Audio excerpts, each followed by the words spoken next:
Salut les amis, j'espère que vous allez bien. Aujourd'hui on est le samedi 4 avril, 18e jour de confinement. Voilà, donc comme vous avez pu le constater ces derniers jours, je suis un peu moins active sur les vidéos. Ça avait commencé déjà le week-end dernier parce que j'étais très fatiguée. Comme je vous l'ai dit sur ma dernière vidéo, bon, il s'avère que je suis allée faire mon test de dépistage en début de semaine et que j'étais positive au Covid-19. Donc voilà, la fatigue n'aidant pas, j'ai été moins active sur les vidéos. Ensuite, j'ai enchaîné avec la semaine de travail qui est aussi très remplie. Et c'est vrai que là, je me rends compte que j'ai de moins en moins de temps pour faire les vidéos, ni même pour passer un peu de temps pour moi.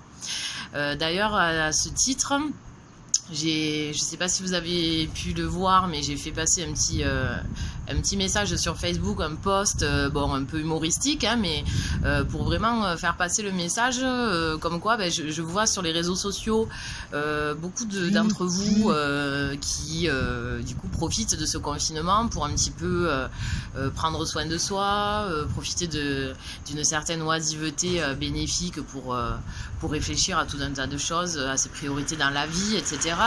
Ou même pour s'adonner à des activités qui n'ont peut-être pas le temps de faire en temps normal. J'en vois certains qui enchaînent les séries télé sur Netflix, la pâtisserie, d'autres qui se sont mis au sport. Enfin voilà, je vois tout ça avec beaucoup d'enthousiasme. Je vous envie tous, en tout cas les personnes concernées, de pouvoir vous adonner à toutes ces activités parce que j'aimerais bien en faire autant, mais voilà, je travaille 9 heures par jour, j'ai pas de temps à moi et à peine un peu de temps le week-end peut-être pour un peu relâcher. Donc voilà, je voulais vous dire ça.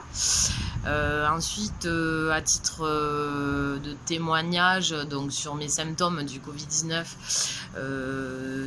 comme je vous l'avais dit, j'avais perdu le goût et l'odorat. C'était les premiers symptômes. Ensuite, très grosse fatigue le week-end dernier. En début de semaine, j'étais pas mal requinquée, donc ça commençait à aller mieux. Là, je vais vraiment mieux. J'ai plus du tout de symptômes de fatigue en tout cas. Et depuis aujourd'hui, donc samedi 4 avril, j'ai recommencé un petit peu à retrouver l'odorat. Donc je vous cache pas que c'est dans ces moments-là qu'on se rend compte que les sens, nos 5 sens nous sont vraiment indispensables parce que d'avoir passé plus de 10 jours sans goût et sans odorat, c'est vraiment assez handicapant au quotidien. Voilà, on sent plus rien, que ce soit les bonnes ou les mauvaises odeurs. On n'a plus le goût de ce qu'on mange non plus. Donc c'est vrai qu'en plus en cette période de confinement, bon, j'en vois pas mal hein, sur les réseaux sociaux qui s'adonnent un peu plus à la nourriture, etc. Moi, sans le goût, c'était un peu compliqué.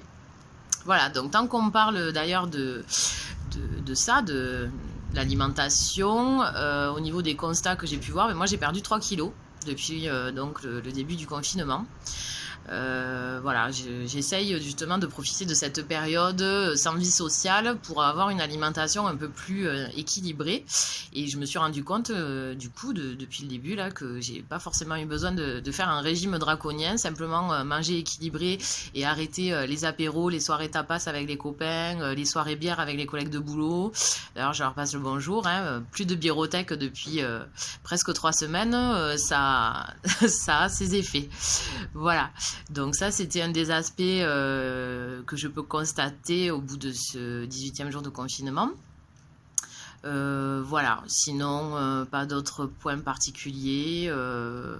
Si avec mon équipe de travail, du coup on a essayé de s'adonner à une activité qui nous maintienne en lien et à la fois bien sûr de faire quelque chose de positif. On a créé une vidéo où on a repris la chanson de Goldman, Ils sauvent nos vies, en hommage au personnel soignant mais aussi à tous les professionnels qui œuvrent en cette période pour essayer de faire en sorte que notre quotidien soit le moins difficile possible et bien sûr dans ce cas-là s'il est le moins difficile possible, faire en sorte aussi que cette période dure le moins longtemps possible. Donc tous les professionnels, qu'ils soient dans le milieu médical mais aussi les gens qui travaillent dans l'ombre dont on ne parle peut-être pas trop au quotidien, j'entends par là les éboueurs, les infirmiers, les aides-soignants, tous les métiers, hein, même les métiers de bouche qui œuvrent pour nous ravitailler dans les magasins, pour pas qu'il y ait de rupture de stock, en tout cas le moins possible. Tous ces professionnels-là œuvrent dans l'ombre pour essayer de rendre le moment le moins difficile possible. Voilà. Donc avec mon équipe, on a fait du coup on a repris cette chanson de Goldman que vous devez certainement connaître, qu'il a partagée sur les réseaux sociaux, sur YouTube, etc. Et nous, on a fait un montage vidéo où chacun chante une partie de la chanson. Voilà, d'ailleurs, elle est dispo sur YouTube. Je vous ai mis la vidéo sur ma chaîne YouTube Carnet d'une confinée, si vous voulez la visionner. Voilà, ben écoutez, donc du coup, à travers cette vidéo, bien sûr, je rappelle que donc, nous sommes de tout cœur avec tous ces professionnels, les aides-soignants, les infirmières, les docteurs, les médecins en tout genre, et bien sûr les professionnels non médicaux, mais tout aussi importants. Voilà, on est de tout cœur avec vous.